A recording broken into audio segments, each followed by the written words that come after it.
Salam alaikum Mazoul, bonsoir. Petit à petit, mine de rien, même pas penaud, même pas honteux, toujours aussi empli. De même quand ils disent une chose et son contraire, ils reviennent sur leurs pas, sur les promesses qu'ils nous avaient faites, sur ces promesses au kilo qu'ils nous débitaient si généreusement, 3 kilos b'mia, sur leur grande profession de foi patriotarde, sur ces harangues qui faisaient pleurer dans les chaumières FLN et RND, et même sur ce qu'ils nous juraient hier seulement, la main sur le cœur et la larme à l'œil. Parole, parole, pour reprendre les paroles de cette fameuse chanson. Oui, ils nous avaient dit qu'il n'y a pas de crise dans le pays, que c'était les ennemis de l'Algérie qui exagéraient les choses, que les difficultés que nous vivons sont aussi conjoncturelles qu'elles sont passagères, que le pouvoir d'achat des gens ne s'en ressentira pas outre mesure, qu'il n'y aura pas d'inflation ni de recours à l'endettement extérieur, que le secteur public ne sera jamais bradé, et tant de certitudes assénées qui ne sont plus que paroles, paroles. Rien que des mots faciles, des mots fragiles, des mots magiques, des mots tactiques qui sonnent faux. C'était trop beau, bien trop beau, mais c'est fini. Le temps des rêves, caramel, bonbons et chocolat, ils sont comme le vent qui fait chanter les flûtes et emporte au loin le parfum des roses promises pour n'en laisser que les épines cruelles. Caramel, bonbons et chocolat, merci. Pas pour nous, mais ils peuvent toujours les offrir à d'autres, à ceux qui continuent de croire en eux, malgré les paroles qu'ils sèment au vent. Aujourd'hui. Algérie 24. Exclusif, la liste complète et détaillée des produits alimentaires interdits à l'importation par Adahbar. TSA, inflation 5,8% en novembre par la rédaction. Algérie Focus, privatisation des entreprises publiques, Ould Albès charge Ouyahia par Rania Ariles. La crise s'installe, c'est le titre de notre émission d'aujourd'hui et pour en parler, j'ai le plaisir de recevoir ici sur le plateau Sami Osseddek, coordinateur général de Pticar. Merci Sami Osseddek d'être avec nous. C'est moi qui vous remercie, Si Jamel, et je salue également vos téléspectateurs ce soir. Merci. En Skype depuis Alger, Farhat Aïtali, expert financier. Merci d'être avec nous, c'est Farhat Aïtali. Merci, c'est Jamal. Bonsoir. Bonsoir. Alors, avant de commencer l'information, une nouvelle vient de tomber. Monsieur Bouteflika, nous dit-on, a présidé un conseil des ministres et il vient de décréter que Yennayer sera fête nationale le 11 janvier. Mais écoutez, mieux vaut tard que jamais, comme dit le proverbe. Voilà. Je dis, on aura mis beaucoup de temps pour que ça arrive. Hein. Tant mieux. Oui. Farhat Aïtali, au sujet de cette info qui vient de tomber.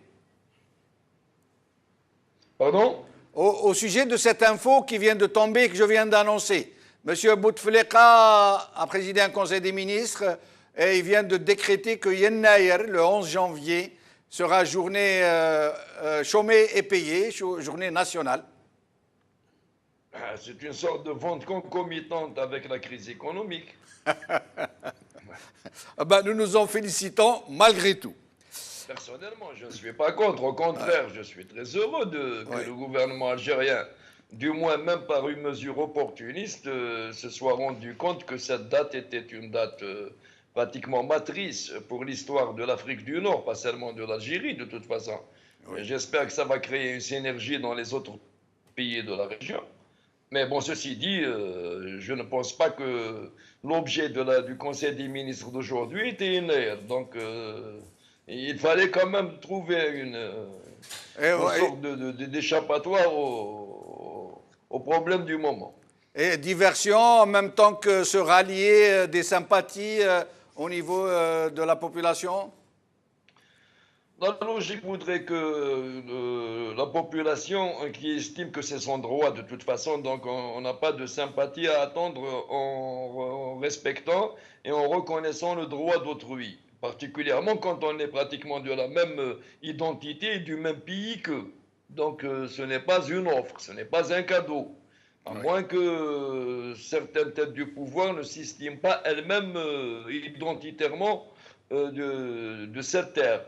Mais bon, à la limite, je considère que dans un conseil des ministres de dernière minute, enfin du dernier jour de l'année, destiné initialement et essentiellement à discuter de la fameuse loi de finances, enfin à faire une cérémonie de signature, c'était inattendu, mais il ne peut pas s'attendre à ce que la population oublie le reste juste parce qu'il y a cette mesure. Restez avec nous, Vrata Italie. Samuel Sadiq. Oui, juste pour dire que bien évidemment, ça ne peut pas faire illusion. Hein. Donc, il faut s'en féliciter. Voilà. Hein. Mais penser que les Algériens puissent troquer un futur incertain pour une date qui est fêtée déjà par les Algériens. Absolument, si vous qu'il a permettez, toujours été. Qu'il a toujours été. Ils n'ont pas Donc, attendu que ce soit tout à décrété. Fait, tout à fait. Donc là, je pense qu'au-delà de ça, ça n'a pas d'intérêt plus que cela. Mais très franchement, on devrait s'en réjouir. Mais à chaque fois, nous sommes déçus parce qu'ils n'ont pas de scrupules. Ils font feu de tout bois. Ils utilisent toutes les ficelles possibles et imaginables pour faire passer leurs choses. Moi, ce qui m'étonne, c'est que vous vous étonniez encore de cela. Oui, je ne peux pas m'en empêcher. Je suis naïf à ma façon. Je ne pense pas que vous êtes naïf. Loin s'en faut. Mais pour ma part, je crois que c'est des manœuvres éculées, des manœuvres de diversion qui, compte tenu du feu qui se propage aujourd'hui, je parle bien évidemment très symboliquement du feu, hein, la situation économique, sociale du pays qui tend vers des situations encore beaucoup plus compliquées, c'est une allumette face, je dirais, à un brasier qui embrase tout notre pays. Hein. Donc la comparaison entre les deux n'a vraiment pas lieu d'être, franchement. Alors, aujourd'hui, c'est un peu comme si les choses s'accéléraient. Comme si la crise s'installait, mais alors vraiment. Elle fait comme chez elle, au point où il est devenu normal que les populations de villes entières, comme un Naba aujourd'hui par exemple, n'ont plus d'eau dans leur robinet pendant des semaines et des semaines. Au point où plus personne ne s'étonne devant ces longues chaînes pour arracher un sachet de lait à 4 heures du matin. Au point où de très larges couches de la population aujourd'hui ne peuvent plus se permettre des produits pourtant basiques, qui considèrent maintenant désormais comme des produits alimentaires de luxe réservés aux riches. Alors, crise, pas crise, passagère, comme nous le dit Yahya, ou crise qui s'installe? Alors d'abord, moi je ne suis pas tout à fait d'accord avec le terme de crise. Je vais m'en expliquer. Une crise, c'est quelque chose qui arrive à un moment où on s'attend le moins. Vous avez un accès de fièvre, vous tombez malade, ainsi. Moi je pense plus, puisqu'on vous parlez par image, je vois plus une longue maladie et qui est très très dangereuse et dont l'état du malade c'est compliqué. Il ne s'agit pas d'une crise parce que tous les indicateurs étaient au rouge depuis un bon moment. Ce n'est pas faute de l'avoir signalé. Je pense que nous avons été plusieurs à le dire et depuis de nombreuses années. Donc ce n'est pas un coup de tonnerre dans un ciel bleu, hein, mais c'est une accentuation, une accélération d'un processus de détérioration qui est en marche depuis de nombreuses années. Et c'est vraiment grave? Écoutez, je pense que c'est extrêmement grave. C'est extrêmement grave pour différentes raisons. C'est grave parce qu'effectivement, la détérioration des conditions de vie va s'accélérer, bien évidemment. C'est grave parce que c'est démontré encore une fois que ce pouvoir-là est inefficace. C'est grave parce que tout ce qui est arrivé était prévisible. C'est grave parce que lorsqu'il y avait de l'argent, on aurait pu mettre des mesures contracycliques, ça veut dire des mesures qui auraient pu aujourd'hui donner des effets lorsqu'on avait de l'argent, lorsque l'Algérie avait de l'argent dans les caisses. On aurait pu faire des réformes de structure avec une aisance financière qui aurait pu, je dirais, financer des filets sociaux, je dirais des amortisseurs pour cette crise-là. Aujourd'hui, on va vers cette crise sans plan, parce qu'on pourra en discuter plus tard. On a une loi de finances, mais la loi de finances, monsieur, qu'est-ce que c'est? Ça ne remplacera jamais une stratégie économique, des politiques publiques coordonnées, une cohérence et une vision. Tout ça En fait, nous une manque. loi de finances, c'est comment dépenser l'argent dont on C'est les dispose. recettes pour un exercice. Voilà, pour un une exercice. année. Voilà. C'est vraiment de la tactique, il nous manque une stratégie. Aujourd'hui, on voit qu'ils en sont démunis parce que ce que je vous dis, tous ces critères sur la longue durée qui allaient vers le rouge, hein,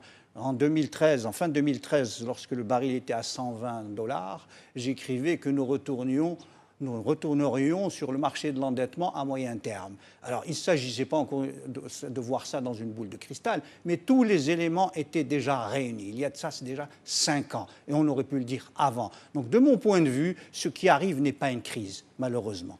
C'est plus grave que cela. Farhat Aïtali, je suis tenté de vous poser la même question. Ben, je suis tenté de vous donner la même réponse que M. Oussedir. Le danger était beaucoup plus apparent à l'époque où justement les moyens du pays permettaient tous les errements qui devaient fatalement nous mener pratiquement là où nous sommes arrivés. Parce qu'il faut se rendre compte que c'est à partir du moment où les finances du pays permettaient quand même une certaine aisance, une marge de manœuvre que n'importe quel incompétent aurait pu gérer, que des incompétences notoires sont arrivées à des positions justement, je dirais pas des positions de pouvoir, mais des positions de force à l'intérieur même du pouvoir, où elles ont pu prendre le dessus, même sur le reste des clans du pouvoir qui étaient peut-être un peu plus raisonnables. Donc, ces $120 le baril ont permis à ces incompétences de s'imposer, d'imposer leur vision des choses, et pratiquement de diriger le populisme, non pas dans sa version socialiste et collectiviste des années 70, mais dans une version encore plus, je dirais, plus sordide.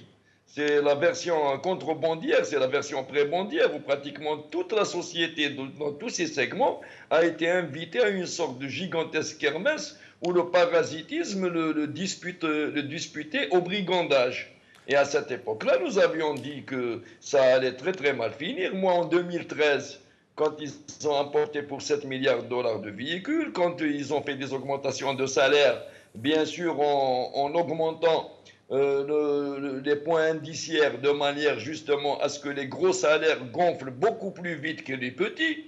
À cette époque-là, j'avais dit que je ne dirais pas quelques années, j'avais dit dans 2 années maximum, vous allez la sentir passer. Parce que nous étions arrivés à cette époque à $90 milliards de dépenses publiques, de budget de l'État, enfin en équivalent dinar. Farhat Aïtali, excusez-moi de vous interrompre.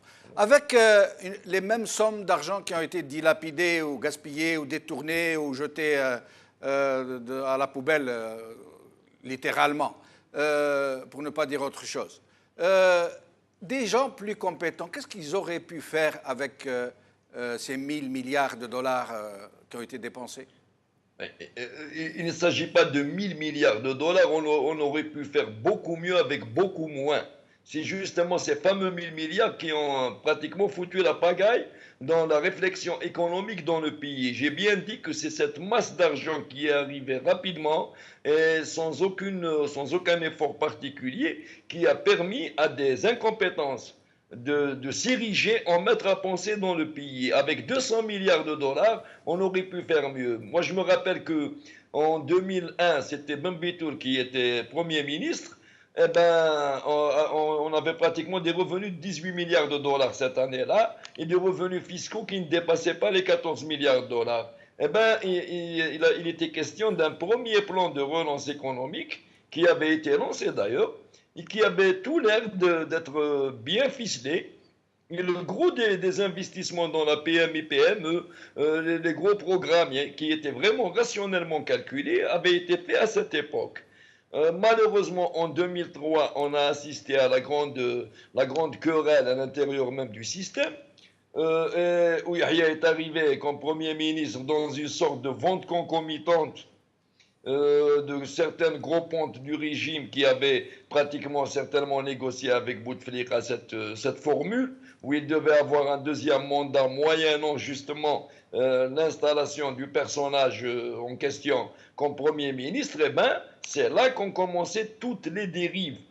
C'est là que la bureaucratie, dans ce cas-là, de plus incompétent, de plus arrogant et de moins respectueux des lois et de la logique, est arrivée pratiquement à s'imposer.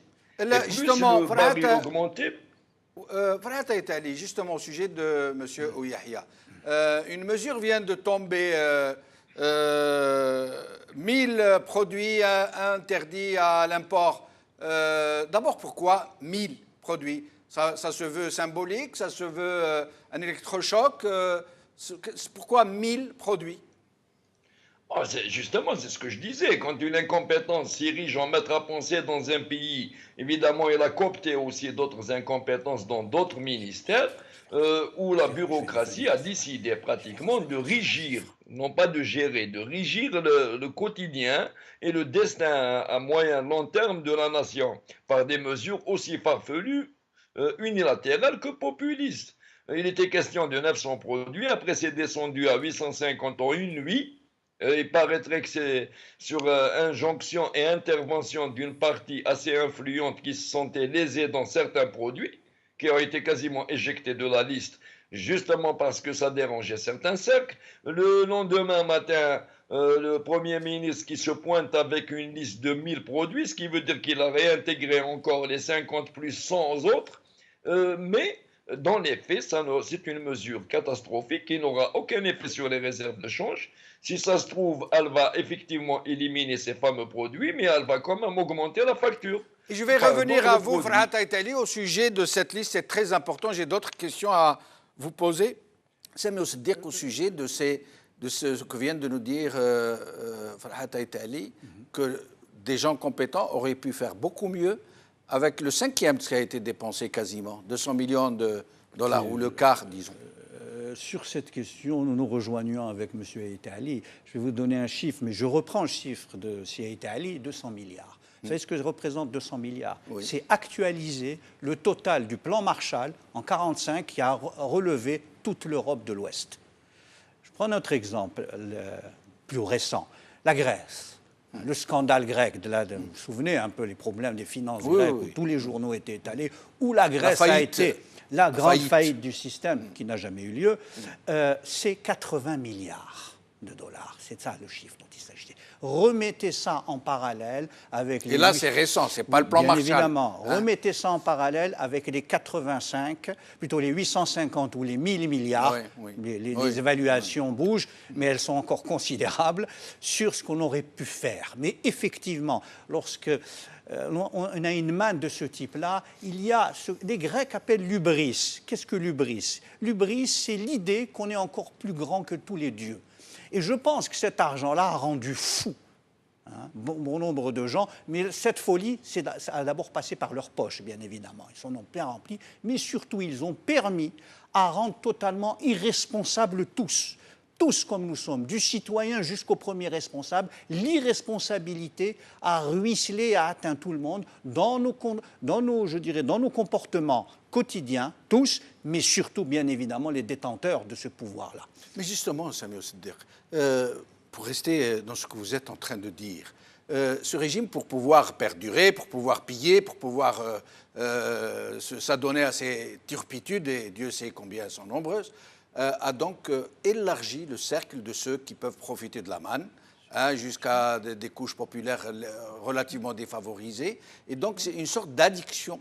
Il a créé un grand bazar où il a permis à des gens du jour au lendemain de parler de milliards, de remplir leurs couffins.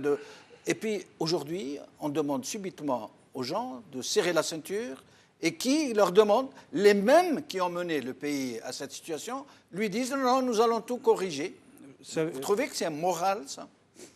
D'abord, la morale n'a rien à voir en politique. Oui, mais franchement... Ce n'est même pas efficace. Les apprentis sorciers qui font tomber la grêle au lieu de la pluie et qui après vous disent « Bon, c'est à vous qui devez couper ». Je ne vais même pas me placer sur le plan de la morale, mais de l'efficacité. Je vais être un peu cynique. Oui. Aujourd'hui, il se trouve, et vous l'avez si bien dit, ils se trouvent dans une situation très compliquée. Ils ont nourri des clientèles qui... Les ressources, je veux dire, autres que financières, morales, je veux dire, historiques, se sont effacées. La seule ressource qui leur restait et qui aujourd'hui se tarit, c'est la ressource financière et, bien évidemment, la ressource sécuritaire. connaissez ce refrain. Le dernier recours. Ce refrain que tout le monde entonne mais ne chante pas, c'est aujourd'hui nous garantissons la paix en Algérie. Sauf que le problème, et vous l'avez dit, je reviens à la question de l'efficacité, lorsque vous avez arrosé une société, lorsque vous avez créé une fausse classe moyenne, vous savez, ce fameux concept qui a apparu dans le discours du Premier ministre à un certain moment, une classe moyenne. Cette classe moyenne a été gonflée au gaz naturel. Normalement, une classe moyenne, c'est d'abord l'effort, le travail. C'est d'abord, je veux dire, comme disait Baudin, il n'y a de richesse que d'hommes. Et dans l'homme, c'est d'abord le travail. Ils ont aboli le travail. Il n'y a pas de richesse sans travail. Aujourd'hui, cette classe moyenne, comme vous dites, et ces clientèles, étaient régies par la véritable devise de cette République-là. Je dis cette République-là parce que c'est la leur. Elle leur appartient. Il y a un côté privatif. Cette République-là, je vous l'ai donnée, tout le monde la connaît. Elle est très claire.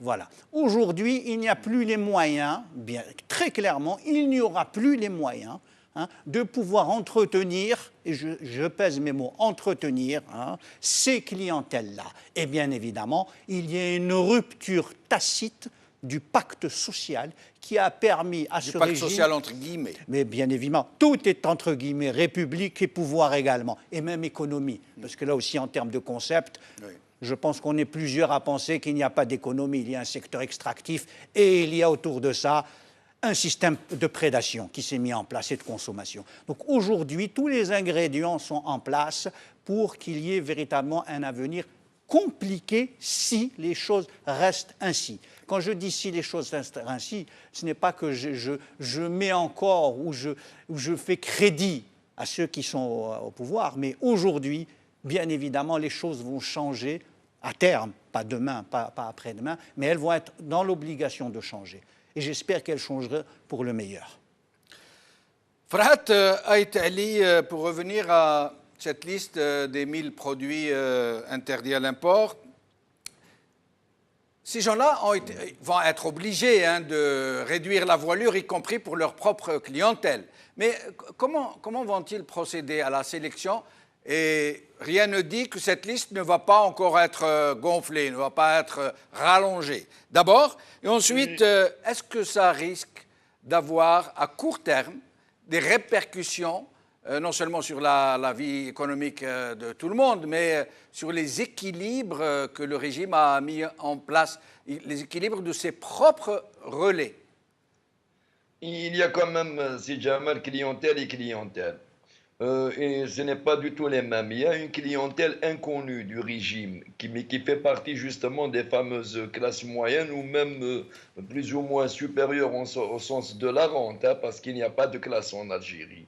Je l'ai déjà dit que quand on est pratiquement tous addictifs à un tuyau qui court à l'horizontale, on ne peut pas adopter une pyramide à la verticale.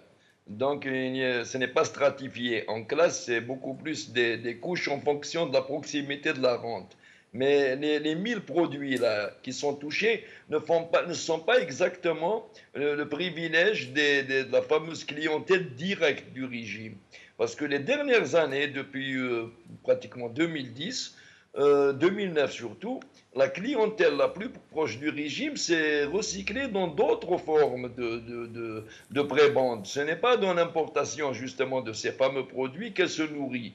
Moi j'ai vu la liste, les cacahuètes, le chocolat et les articles de plomberie, certaines quincailleries relèvent beaucoup plus d'une clientèle sociale du régime à un niveau généralisé que d'une clientèle directe, parce que ses amis, maintenant, ils ponctionnent directement la rente sous forme de commandes publiques, sous forme de prêts bancaires pour des projets d'investissement qui me paraissent des plus foireux, mais ils ne s'impliquent pas dans les petites importations. Cette fameuse clientèle n'importe pas des cacahuètes pour 2-3 millions de dollars. J'ai vu dans votre page que vous vous glossiez de l'un de ces produits qui va être interdit, le lait. Vous avez dit, qu'est-ce qu'ils doivent faire alors? Importer des vaches américaines, leur fameux projet d'Al-Bayed? Le beurre, parce qu'il y a un petit malin qui a pratiquement mis sur la liste la position tarifaire du beurre sous toutes ses formes. Du beurre, oui. C'est quand même effarant, parce que si réellement il y avait du beurre local en quantité suffisante, pourquoi nous importions l'année dernière pratiquement pour 29 millions de dollars de beurre? Donc ces 29 millions de dollars de beurre n'étaient pas en surplus. Ils étaient pratiquement consommés par le marché local. Au cours international du beurre, c'est quand même 30 000 tonnes. Oui, mais les importations, les enveloppes dédiées à ces importations allant à se réduire en peau de chagrin, ça veut dire de plus en plus, le régime va quand même devoir réduire la voilure de ses propres clientèles. À votre avis, comment ça va se passer? Quels seront les modes de sélection? Les modes de sélection se font par cercle concentrique, du plus proche vers le plus éloigné. D'ailleurs, cette fameuse liste ne concerne qu'1,5 milliard de dollars, hein, en gros. Donc, on ne peut pas dire que le régime a fait dans la restriction. Ces 1000 produits ne représentent qu'1 milliard de dollars? 1,5 milliard de dollars, je l'ai dit sur la télévision nationale, j'ai dit que c'était farfelu. Pratiquement quand on divise le fameux 1,5 milliard sur tous ces produits-là, on se retrouve avec une moyenne d'1,5 milliard de dollars par produit. Comme déjà j'ai identifié certains produits, quand même certains postes, comme le beurre à 29 millions de dollars, comment ça s'appelle, à 40 millions de dollars, les meubles, la lustrerie à peu près à 20 millions de dollars. Donc il y a même des produits à 200 000 dollars. Ce qui fait qu'ils n'ont pas touché au segment. Donc, les gros segments sur lesquels se nourrissent les gros requins. Ils sont allés bricoler dans vraiment les petits segments desquels se nourrit pratiquement une toute petite clientèle qui n'est même pas proche du régime. Donc, la logique de la bureaucratie au pouvoir en ce moment, ce n'est pas la même logique que l'époque de Boumediene ou l'époque des militaires de Benjedid. C'est vraiment illogique, c'est pire, parce qu'avant, ils se sentaient privilégiés, donc ils prélevaient quelques petits avantages au passage. Mais aujourd'hui, cette bureaucratie part du principe que si jamais il devait rester un petit milliard, ce serait pour les proches. Donc, au lieu de commencer à éliminer les prébendes des cercles les plus proches qui sont vraiment bien sucrés, non, ils sont allés en périphérie, gratouiller dans les cercles les plus éloignés, même si ceux-là n'auront pratiquement aucune incidence sur le poids des importations. Les fameuses licences d'importation qu'ils ont instaurées depuis 1 année et demie, que j'avais dénoncé le jour de leur instauration, pour leur opacité, pour leur caractère pratiquement discrétionnaire et pour la corruption qui était garantie dans cette histoire-là. J'en étais sûr, et d'ailleurs ça s'est déroulé selon ce scénario. Le ministre du Commerce s'est pointé pour dire qu'elle manquait de transparence. Alors que c'est lui le ministre. Maintenant, si le chargé justement du système en question de licence et le superviseur de ces fameuses licences estime qu'elle manque de transparence, et c'est un euphémisme, alors que pourrait dire éventuellement un citoyen? Résultat des courses, nous n'avons strictement rien économisé avec ces licences. Le peu d'économie qui a été fait sur les importations, et c'est de l'ordre de 900 millions de dollars, ce n'est pas sur les produits touchés par ces licences, mais sur la chute de certains produits qu'on importe massivement à l'international. Le lait est tombé de 3 400 dollars à 2 700. Le café de même, il a subi une chute en bourse, les céréales aussi. Donc nous avons eu des gains aléatoires et non pas grâce aux mesures du gouvernement. L'année prochaine, on risque d'avoir 45 milliards de dollars, si ce n'est pas plus, mais avec cette liste de restrictions qui ne touche pas directement les gros filons dans lesquels se sucrent ceux qui sont bien positionnés, sans compter que ça va créer une corruption endémique chez les petits fonctionnaires, parce que le chocolat, les cacahuètes, enfin toutes les straïtado, ça va rentrer dans des cabas, ça va rentrer dans des fourgons par le port. Donc ça sera sans contrôle sanitaire, sans droit de douane, sans rien du tout. Et au lieu de payer les douanes algériennes, on va payer le douanier algérien, comme ça se passe habituellement. Restez avec nous, Farhat Aïtali. Samir Siddiq, M. Ouyahia, avec le bagou qu'on lui connaît, avait révélé avec fracas devant le Sénat qu'il n'y avait plus d'argent pour payer les salaires. Hein, il a dit, même vous, les sénateurs et les députés, on ne pourra pas vous payer novembre. Hein, donc, il avait dit que le seul moyen d'éviter cette catastrophe était de recourir à la planche à billets. Mais dans le même temps, il avait dit que ça permettait d'éviter l'endettement extérieur. Or, il semble aujourd'hui que l'endettement extérieur soit remis sur la table. Alors, surtout ça. Écoutez, d'abord, moi, vous dire que je suis étonné de l'étonnement du Premier ministre. Hein. L'étonnement est fin de son côté et du mien également. Hein. C'est quelqu'un qui est au cœur du système depuis 30 ans et arriver à dire « mais je ne savais pas », c'est encore plus grave qu'ils disent « je ne savais pas » plutôt que de dire « je sais ». Bon, passons. Deuxièmement, je crois que Saïd Ali a dit des choses intéressantes. Hein, et cela démontre bien l'impossibilité en ce moment encore d'apporter les arbitrages réels. Les arbitrages réels qui feraient effectivement baisser la facture des importations et surtout, et l'on parle peu, ça a été évoqué, la question de la dépense publique. La question de la dépense publique, aujourd'hui, elle est captée par une classe d'entrepreneurs, on en connaît quelques-uns, ceux qui sont médiatiques. On ne les connaît que trop.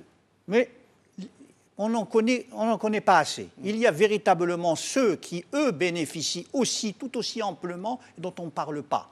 Et il y a également les enfants du régime, qui aujourd'hui se sont établis, des trentenaires, qui bénéficient, je dirais, de bon nombre de passe-droits pour accélérer la passation de la rente à d'autres générations. Et qui ont des créneaux autrement plus juteux, semble-t-il. Alors, c'est ça qui est intéressant, c'est ces évolutions souterraines dont on parle peu, qui reprofilent le système, qui effectivement, lorsqu'on parle des importations qui se réduisent, ne tient qu'à une clientèle, mais une clientèle qui est importante, elle est stratégique parce qu'elle ne fait pas partie du système, elle est en bas, elle est, je dirais, celle qui est la plus proche du peuple. Elle fait partie du peuple. Qui se mouille. Totalement. Et donc, c'est très compliqué là aussi. Et je pense que lorsqu'on parlera aujourd'hui, je dirais, de la situation économique en Algérie, moi, ce qui me rend un peu, je dirais, un peu dubitatif, et même plus que cela, c'est que, parlons plutôt de l'arrêt des importations. OK. Mais vous savez, et vos téléspectateurs le savent, ça ne peut être que ponctuel. Ça ne peut être que ponctuel parce que, bien évidemment, aujourd'hui, cela fait augmenter le taux de change réel du dinar, ça augmente les prix intérieurs et ça augmente le coût des intrants. Et donc, bien évidemment, les produits, même ceux qui ne sont pas importés finis, vont être plus chers à la vente. Donc, on a une situation qui n'est pas tenable sans compter nos engagements internationaux, où nous avons une zone de libre-échange avec les pays arabes, où nous avons un accord d'association. Donc on ne pourra pas faire fi longtemps encore de tourner le dos à la réalité. Mais non plus les moyens. Mais c'est bien ce que je veux. Ils n'ont plus les moyens. Je suis totalement d'accord. Ils n'ont pas le choix. Donc ils n'ont pas le choix, sauf que plus vous retardez les arbitrages, plus les choix se feront défavorablement. Pour l'instant, il n'y a... Au point où il s'imposerait bien évidemment, puisque là, vous parlez... incontournable. Mais ça nous ramène au sujet de l'endettement extérieur. Voilà. Voilà, ça remet le sujet de l'endettement extérieur. Vous parlez des réserves de change. Les réserves de change sont passées, si mes souvenirs sont bons, de 194 milliards fin de 2014 à 93 milliards fin 2017. Ils sont descendus ouais. au-dessous de la barre Ils sont des 100 milliards. De la barre symbolique des 100 milliards. D'accord. Ça veut dire une érosion de 25 milliards par an. Donc l'idée de dire nous sommes un pays riche, il faut véritablement aujourd'hui la pondérer. Il n'y a de richesse, encore une fois, que d'hommes en action, au travail. La richesse, nous la produirons. Nous ne pouvons pas juste l'extraire. L'idée ou l'histoire qui a fait que la richesse était extractible du sol, c'est un chapitre pour l'instant qu'on peut fermer. Aujourd'hui, il va falloir remettre les gens au travail. Et le grand problème de tout cela, vous ne pouvez mener une politique d'austérité à deux conditions de mon point de vue. D'abord, d'avoir une réponse sur l'avenir, une vision, et les restrictions aux importations n'est pas une réponse au futur. Et deuxièmement, et permettez-moi de sortir de l'économie, parce que ce que vous dites est éminemment politique, tout est politique en tout cas, aujourd'hui dans notre pays. Aujourd'hui, pour mener une politique d'austérité, il faut un pouvoir crédible, un pouvoir dont on peut se dire qu'il peut mener pour l'avenir. Ces conditions ne sont pas réunies. Et pourtant, et je vais vous redonner la parole, pourtant, ce même régime qui n'a vécu que par l'extraction des richesses, en les mettant sur le marché, pas plus de travail que cela, aujourd'hui, il raisonne d'une autre manière, il s'est mis à la planche à billets, ça veut dire qu'il fabrique de la fausse monnaie pour essayer de faire tourner la baraque. Et pourtant, il reste, il est là, mais il ne part pas. Vous revenez à ce que je disais, c'est là. Quel est votre, le point d'horizon que vous fixez? Vous êtes un homme d'État? Vous ne pouvez pas fixer l'année qui suit, la loi de finances qui suit. Voilà. Quand vous me dites la planche à billets, on sait très bien que et on va pas revenir, vous avez fait plusieurs émissions sur cela, on sait très bien quels sont les effets néfastes de la planche à billets sur une économie et sur une population. On sait très bien qu'aujourd'hui, la question... M. Yahya dit qu'il n'y aura même pas d'inflation. Ah, il a dit publiquement. Avec un appareil statistique totalement défaut qui n'appréhende pas la réalité, il peut tout nous dire. Sauf que la réalité, c'est les citoyens, lorsqu'il va acheter les choses, qui la ressent. Ce n'est pas le Premier ministre dans son discours. Alors, ce qui manque, c'est cette notion, je dirais, d'avoir une vision sur l'avenir, d'avoir véritablement un objectif et des perspectives. Et l'endettement extérieur? Et bien, l'endettement extérieur va se mettre en place. Il a commencé très timidement. Mais il a promis, il a dit nous n'irons pas à l'endettement. On a dit tellement de choses qui sont arrivées. Dois-je vous faire toute la liste des promesses qui n'ont pas été tenues? Vous savez, l'économie est têtue, le politique est têtu. L'ordre du discours ne peut pas remettre en cause une réalité. C'est une réalité qui aujourd'hui est de plus en plus complexe et va être de plus en plus complexe à gérer. Aujourd'hui, ce pouvoir qui détruit les richesses et qui fait fuir l'intelligence n'est plus en mesure de mener la bataille de l'avenir. Farhat Ait Ali, pour revenir à cette histoire d'inflation et de planche à billets, dans une précédente émission, vous nous aviez un peu expliqué, mais j'aimerais que vous y reveniez. M. Ouyahia donc a déclaré qu'il n'y aura pas d'inflation après cette planche à billets qui s'avère, paraît-il, très, très massive. Est-ce que vous pourriez nous expliquer s'il peut avoir raison éventuellement? Franchement, je ne sais pas si M. Ouyahia sait exactement de quoi il parle quand il parle d'inflation. Parce que l'inflation, par définition, ce n'est pas l'augmentation des prix à la consommation, ce n'est pas la baisse du pouvoir d'achat uniquement. C'est, comme ça vient de l'anglais, inflated, c'est un enflement. Ça veut dire quand une masse monétaire enfle, c'est de l'inflation. Automatiquement, cette masse monétaire ne trouve pas d'équivalent en produit. C'est aussi simple que ça. Si on ne produit pas assez, si on n'a pas assez de devises pour importer, ou bien pour une raison ou pour une autre, on bloque l'accès, justement comme il vient de le faire pour cette fameuse petite liste des 1000 produits, automatiquement il y aura plus d'argent que de produits. C'est ça l'inflation. Donc s'il dit qu'il n'y aura pas d'inflation, c'est que ce monsieur, je sais qu'il n'a strictement aucune notion d'économie, mais il utilise aussi une terminologie qu'il ne maîtrise pas.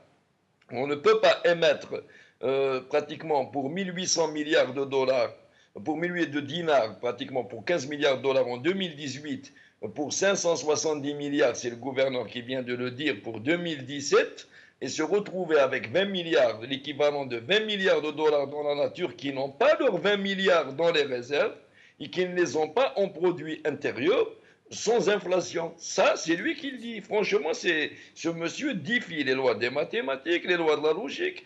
C'est vraiment ce qu'on appelle une sorte de battleur de foire. Il a l'audace quand même d'affirmer n'importe quoi.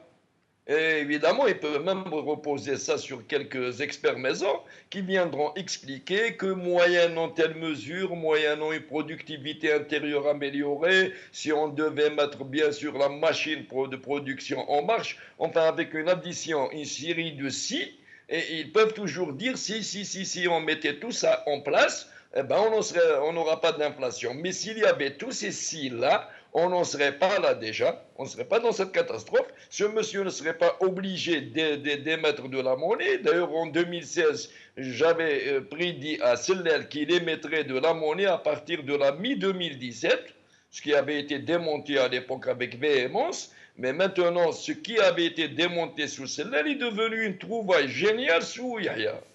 Évidemment, ils ont quand même cette capacité de transformer même les fruits d'un échec en trouvailles, en découverte unique en leur genre que seuls les Algériens savent faire. Farhat Aitali, si je vous demandais, puisqu'il ne reste plus beaucoup de temps, et plusieurs questions que je voudrais vous poser à l'un et à l'autre, donc si je vous demandais de résumer en quelques mots le bilan financier de l'exercice 2017, vous nous diriez quoi? Le bilan financier de l'exercice 2017, bon, il est calamiteux comme c'était prévu en 2016. Pratiquement, nous en sommes à l'émission sans contrepartie, mais aussi, il y a une tromperie dans le bilan. C'est que nous avons fait une autre émission en dehors des déficits, c'est que la Banque d'Algérie a toujours émis pour pouvoir transformer, même escamoter certains déficits. Le bilan 2016, c'est vraiment le bilan de l'année de l'esbrouf. Pratiquement 3 premiers ministres se sont succédés en espace de 12 mois, avec des résultats que tout le monde connaît pour les 3. C'est un égarement total de la sphère de gouvernance, en général, pas seulement économique du pays. Nous avons vu ces derniers jours les images d'une réunion des habituels partenaires de la tripartite, le patronat représenté par Haddad, le fameux syndicat représenté par Sidi Saïd et M. Ouiahia qui représente le gouvernement. On y a parlé de choses et d'autres, mais on a parlé de privatisation. Et certaines scènes rapportées par la presse sont réellement psychédéliques. Alors, un chef du gouvernement qui tente de justifier la privatisation en nous parlant de minoterie, comme si ça ne se résolvait qu'à ça. Un secrétaire général du plus grand syndicat des travailleurs du pays qui encense la privatisation du secteur public.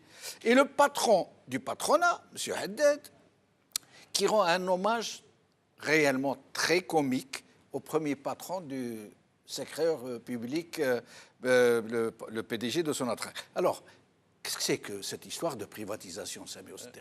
D'abord, juste cette image que vous venez de donner. Si nous étions dupes, on aurait eu l'impression qu'on est en Allemagne dans une forme de cogestion. Zama, qui me troll. Mais on est bien loin de tout ça. On est encore une fois dans le travestissement d'une réalité. Alors, sur la privatisation, juste veux dire que ce qu'il se propose d'être fait, c'est les PPP, partenariat public-privé, qui n'est pas, je dirais, ce qu'on appelle d'habitude une privatisation. D'abord, ça demande deux choses. Ça demande un patronat véritablement et ça demande un secteur public qui fonctionne. C'est deux conditions aujourd'hui qui ne sont pas tout à fait réunies. Moi, je reste réservé sur... J'ai étudié de nombreux cas et participé à des PPP à travers le monde et surtout dans les pays, comme on dit, pudiquement émergents, et je n'ai jamais trouvé ça d'une réussite folle. Donc il ne s'agit même pas de privatisation, parce qu'à la limite, encore une fois, on reste toujours au milieu du gué, dans cette incapacité, je dirais, à arbitrer.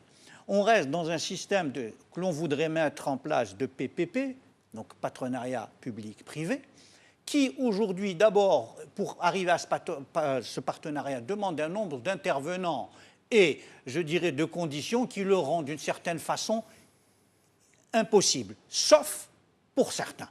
Vous savez, c'est toujours l'exception.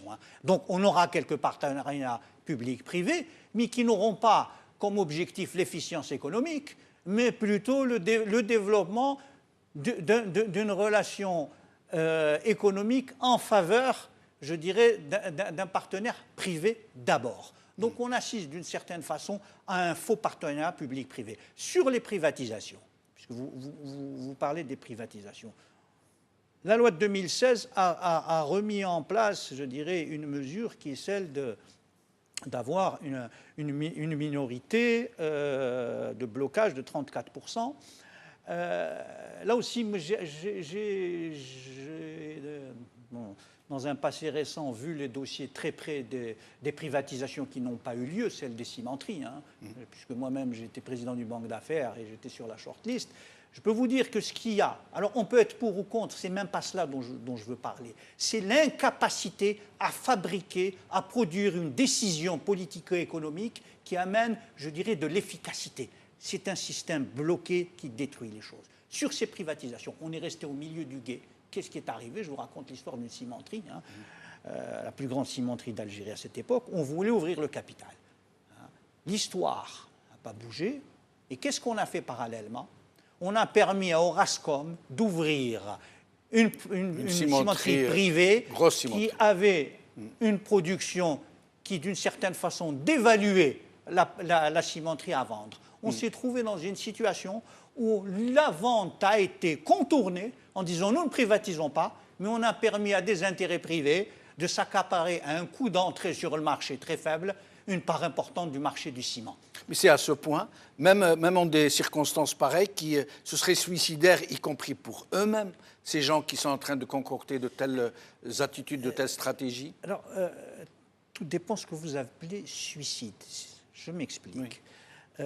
Moi, je pense qu'il y a une idée de dépossession dans tout ça. Et je vais m'expliquer si vous avez 5 minutes. Oui. Nous sommes, il faut le dire, nous avons été, par différents phénomènes historiques et anthropologiques, dépossédés de nombreuses choses. De notre culture, de nos terres. 62, d'une certaine façon, on a recouvré une indépendance, mais le peuple a gardé, je dirais, on a confisqué encore de nombreuses choses pendant très longtemps. Et ce pouvoir, d'une certaine façon, a lui aussi intériorisé la dépossession. Et je vais m'expliquer pourquoi. Lorsque vous avez une élite, même une élite corrompue, elle utilise rationnellement la corruption et la prédation pour se maintenir le plus longtemps. Nous, on a l'impression que notre pouvoir, ce pays, ils n'ont pas ce lien avec ce pays. Leur but est d'être dans une prédation totale le plus rapidement possible. Donc même dans ça, il y a une incohérence d'une certaine façon pour nous, mais pour eux, il y a une cohérence dans la prédation d'aller le plus vite, le plus loin. Farhat Aït Ali, un mot d'abord au sujet de cette privatisation, avant que je vous pose une question en particulier. Il n'y a pas de privatisation de mon point de vue, il n'y a même pas tentative de le faire. La formule telle qu'elle a été plus ou moins développée dans la fameuse charte que j'ai qualifiée de charte bidon était déjà prévue dans la loi de finances pour 2016. Il y a un article qui prévoyait cette entrée des privés locaux à 66% dans les capitaux des entreprises publiques. Toute entreprise publique, hein, parce que là, quand on parle de PME, PMI, le Premier ministre a cité l'exemple des minoteries, qui est un exemple cocasse de toute façon, mais le ministre des Finances a dit que même les banques étaient ouvertes à cette formule. Mais je ne vois pas selon quel canevas et dans quelle optique des privés nationaux vont se s'acoquiner à 66% avec un secteur public qui a une autre vision de l'économie. D'ailleurs, les deux visions, de toute façon, chez les privés qui sont proches du système, c'est des privés qui n'ont strictement rien à voir avec le management, au sens moderne du terme, et encore moins avec le dirigisme socialiste cher aux syndicalistes qui sont incrustés justement dans les sphères de ces entreprises en faillite. Ils vont se retrouver en face encore d'un staff dirigeant du secteur public lui-même soumis à la tutelle et habitué à la tutelle. Comment peut-on mettre tout ce bon monde-là dans le même conseil d'administration et espérer des résultats? Alors, question. Oui, finissez votre phrase. Quelqu'un a dû penser qu'en les mettant à 66%, ça ouvrait la voie, une voie douce pour une emprise totale plus tard. Mais ça ne marchera pas. Ils ne se présenteront même pas sous cette forme-là. Alors, très rapidement, puisque nous arrivons à la fin de l'émission, la polémique Ould Abbas ou Yahya sur la privatisation, hein, ils sont en train de faire du cirque carrément. Et puis, les critiques de Chakib Khalil sur la politique économique de Yahya. Ça semble absolument... Je ne commente pas les critiques de Ould Abbas parce que je n'estime pas que le personnage soit plus digne que la personne qu'il critique en matière d'économie. Donc, à la limite, ça relève beaucoup plus de l'esbrouf politique sous maquillage économique. Par contre, en ce qui concerne Chakib Khalil, je l'ai écouté sur Zaire News. Je ne peux pas contester ce qu'il a dit. Tout simplement, c'est parce que je pense 99% de ce qu'il a dit. D'ailleurs, je l'ai dit avant lui, ça fait des années. Je ne peux pas être contre sa position sur le 51-49 ou sa position sur la bureaucratie. Bon, on peut reprocher beaucoup de choses à Chakib Khalil, mais on ne peut pas lui reprocher d'être un bureaucrate. Apparemment, même sa disgrâce à partir de 2010 n'était pas due à ses prédations à l'intérieur de son attraque, le système étant prédateur par essence, mais c'était beaucoup plus dû justement à sa vision qui contrariait beaucoup plus cette emprise des bureaucrates sur la vache laitière. Merci. Restez avec nous jusqu'à la fin de l'émission. Sami Ousseddiq, un dernier mot, puisque nous avons un peu débordé sur le temps imparti. Parfait. Eh bien, écoutez, on a longuement parlé effectivement de la situation aujourd'hui qui se dégrade rapidement. Hein. Je parlais de longue maladie et je confirme que c'est une longue maladie. Ceci dit, moi, ce qui aujourd'hui m'inquiète plus, c'est l'incapacité de voir l'avenir. Il va nous falloir à nous, tels que nous sommes, tous, je dirais ceux qui ont une vision de cette Algérie, ceux qui veulent une Algérie prospère, démocratique, de pouvoir une bonne fois pour toutes se mettre d'accord sur véritablement travailler ensemble pour autre chose. Nous ne pouvons plus rester les bras croisés, chacun épiant l'autre, chacun critiquant l'autre. Il est temps aujourd'hui de constituer véritablement une alternative. Parce que sans alternative, il n'y aura pas de possibilité d'un avenir autre que celui de la catastrophe vers laquelle nous nous menons. Merci Sami Ousseddiq, merci Farhat Taïtali, merci à vous, chers amis, de nous avoir suivis. Kawala khair, slama.